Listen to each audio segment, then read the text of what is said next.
ஸ்ரீ ருத்ரம ஜெயந்தி மகோத்சவத்தில் நம்முடைய பிரகலாத வர்தன் ஒவ்வொரு நாளைக்கும் ஒவ்வொரு திருக்கோலம் சமர்ப்பிச்சுக்கிறான். இது ஏற்கனவே ஏதாவது இதயச்சங்களில் இந்த அலங்காரம் பண்ணியிருக்காளான்னு அடி எனக்கு தெரியாது. ஆனால் நேற்றுக்கு அடியனுடைய மனசில் அவன் உண்டாக்கின விஷயம் இது. மூணு செட்டி 2 தோல்லையும் தலையிலையும் பால் தயிர் வெண்ணெய் எல்லாம் வச்சுட்டு இருக்கான். ஒரு பறைய இடுப்பில் கட்டின்னு இருக்கான். திருமங்கை ஆழ்வார் பரகால நாயிக்கா அப்படிங்கிற அவஸ்தையில் இருக்க அவருடைய திருவுள்ளம். அவன் தன்னுடைய தோழிகளோட சோலையில புஷ்பம் பறிச்சுட்டு பந்தெல்லாம் வச்சுட்டு விளையாடுறதுக்காக வந்திருக்கான். திருமங்கை ஆழ்வாருக்கே எப்பவுமே மற்ற ஆழ்வார்களுக்கு இல்லாத அனுபவம் அவருக்கு ஏற்படும். அப்ப என்ன பண்ணா, இவ விளையாடிட்டு இருக்கச்சே இவளை எப்படியானு தான் சுவீகரிக்கணுங்கிற எண்ணம் பெருமானுக்கு வந்துடுத்து. பரகால நாயகிய வந்தவன் ஒரு 3 சட்டியில வெண்ணெய், 3 சட்டியில பால், 3 தயிர்ல தயிர், இடுப்புல ஒரு பறையை கட்டிட்டு இருக்கான். இதெல்லாம் திருமணல்ல அவருடைய அனுபவம். குலசேகர ஆழ்வாருக்கு நவநீத சௌரியத்தில் ஒரு தனி அனுபவம். திருமங்கை ஆழ்வாருக்கும் நவநீத சௌரியத்தில் ஒரு விலட்சணமான அனுபவம். இந்த திருமணலுக்கு வரைச்சேதான் அந்த நாயகி உள்ள வந்து தன்னுடைய தோழிகளிடத்திலும் தாயாரிடத்திலையும் சொல்றா, ஐயோ என்ன ஆயிடுச்சு தெரியுமா, எனக்கு சீரார் குடவரண்டேந்தி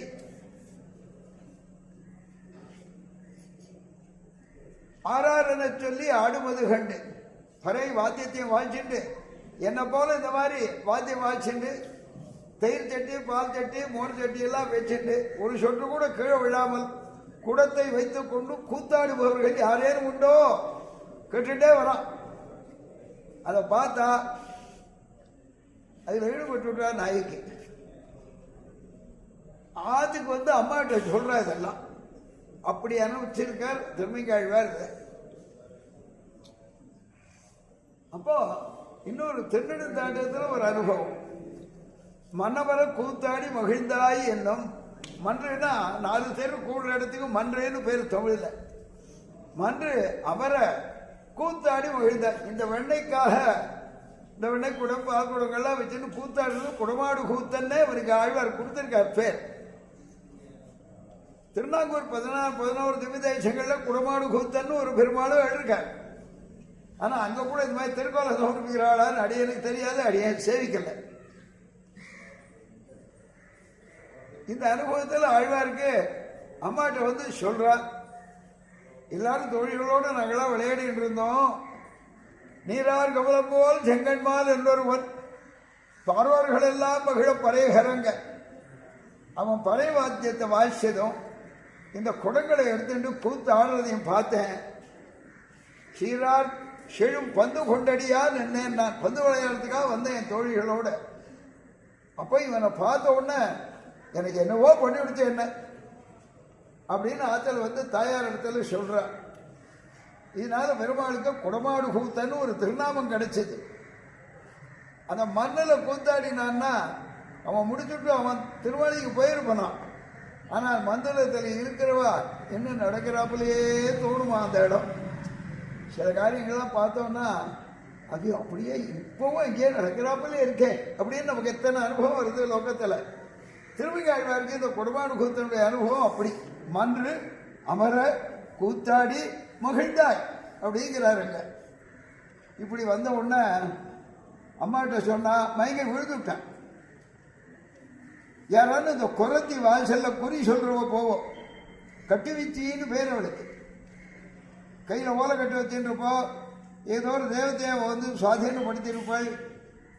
ஏதாலும் ஒன்றுன்னா இங்கே வா இந்த பொண்ணுக்கு என்னாச்சுன்னு பாரு என்று தாயார் தோழிமார்கள் இவா எல்லாருமா சேர்ந்து அவளுக்கு என்ன ஆயிடுச்சு பாருன்னு திருமங்கை ஆழ்வார் பரகால நாய்க்கு என்னாச்சுன்னு பார்க்கணுங்கிறான். அவன் என்ன பண்ணா, நெல் கொண்டாங்கோ, முறை கொண்டாங்கோ, சீரால் சுளையில் சில நெல் பிடித்தறியா. அப்படி எரிஞ்சா அந்த தேவத்தை ஆவாகனம் பண்ணா, தான் உபாசிக்கிற தேவத்தைய பண்ணோன்னா அங்க அழகா சொல்ற, வேறா விதிர் விதிரா மெய்சிலா கைமோவா ஆடினா, ஆவேசங்கள்லாம் வந்து ஆடினா. தேவத்தை வந்துடுத்து அவளுக்கு. இந்த நெல்லெல்லாம் பிடிச்சி 4 திக்கில் எரிஞ்ச உடனே அவளுடைய தேவத்தை வந்துடுத்து. அப்படியே அசந்து போய் அவளே ஆவேசத்தில் இருக்கா. அப்ப இவளுக்கு விஷயம் தெரியுது. பேராயிரமுடையான் பெய்ப்பட்டீர் நம் மகளை தீரா நோய் செய்தான் என உரைத்தார். தேவோ நாம சகஸ்ரவான், 1000 திருநாமம் உடைய பேர் 1000 உடையான் உன் மகளை தீரா நோய் செய்தான். இது தீரவே தீராது. இனிமே அவனே வந்து தன்னை அவளுக்கு கொடுத்தால வழிய இந்த நோய் தீராதுன்னு விட்டார். அது மாதிரி பகவத் அனுபவத்தை திருமிகாழ்வாருக்கு மாத்திரமே ஏகாந்தமா கிடைச்சது. குலசேகர ஆழ்வாருக்கு ஏறுமலர் பூங்குழலி, அதில் அழகான அனுபவம் நவநீத சௌரியம். இவருக்கும் நவநீத சௌரியத்தில் ரொம்ப ஈடுபாடு திருமிகாழ்வாருக்கும். கட்டுண்டு இருந்தான் காணேடின்னு கடைசியில் 16ஆம் பத்தில் காட்டுறார். முன்னாடியே நிறைய பாடுறார். திருவிடல்ல நவநீத சௌரியமும் பிரதானம் தான். அங்கேயே என்ன காட்டியிருக்கார், தாரார் தடந்தோள்கள் உள்ளளும் கை நீட்டி ஆறாது வண்ண விழுங்கி அருகிருந்த மோரார் குடமுருட்டி முன் கிடந்த தானத்தை ஓராதவன் போல் கிடந்தான். வெளியில் கொண்டு போனா யசோத, குழந்தைதான் தூங்குறது, ஒன்றும் இருக்காது. பெண்ணையெல்லாம் அழகா பந்தோபஸ்து பண்ணி அவனுக்கு தெரியாம வச்சிருக்கான்.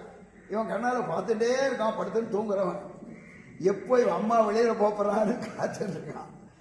அவன் வெளியில போனா இவன் உடனே போய் தாரார் தடந்தோள்களோட கை நீட்டி ஆறாவது வெண்ண விழுங்கி அருகிருந்த மோரார் குடமுருட்டி முன்கெடுத்த தானத்தை திருப்பி வரத்துக்குள்ள அப்படியே திருப்பி தூங்கிட்டு இருந்தான். இந்த மோர் குடமுருட்டினத்தில் என்னாச்சு, மோரை கேட்டா பிடிக்காதான் கண்ணனுக்கு. அந்த மோரெல்லாம் ஓடி வந்து இவன் படுத்துட்டு இருக்கிற பாயெல்லாம் நினைஞ்ச உடம்பெல்லாம் மோர். வெண்ணையை சாப்பிட்ட வெண்ணையெல்லாம் மேலெல்லாம் உருகி நெய்யாயிருக்கு. இது இந்த நிலையில திருமிகாழ்வாருக்கு அனுபவம் இது. அதே குலசேகர ஆழ்வாருக்கு முழுதும் வெண்ணெய் அடைந்து தொட்டுண்ணும் உழலம் சிறு தாமரை கையும் எழில்கள் தாம்பு கொண்டு அடிக்க அழுக நிலையும் வெள்தையில் தோய்ந்த செவ்வாயும் அழுகையும் அஞ்சி நோக்கும் அந்நோக்குன்னு ஒரு அழ்வார். அதுக்கு மேல ஒரு வார்த்தைக்கு தெரியல. அந்நோக்கும் அதுதான் வார்த்தைகளை சொல்ல முடியாது. அணிகள் செச்சிருவாய் நடிப்பதும் தொழுகையும் கை போக்கலாம். யசோதையை பார்த்து மகிழ்ந்து நான் வேண்ட திருட மாட்டேன். இவை கண்ட யசோதை தொல்லை இன்பத்தை இறுதி கண்டாள்.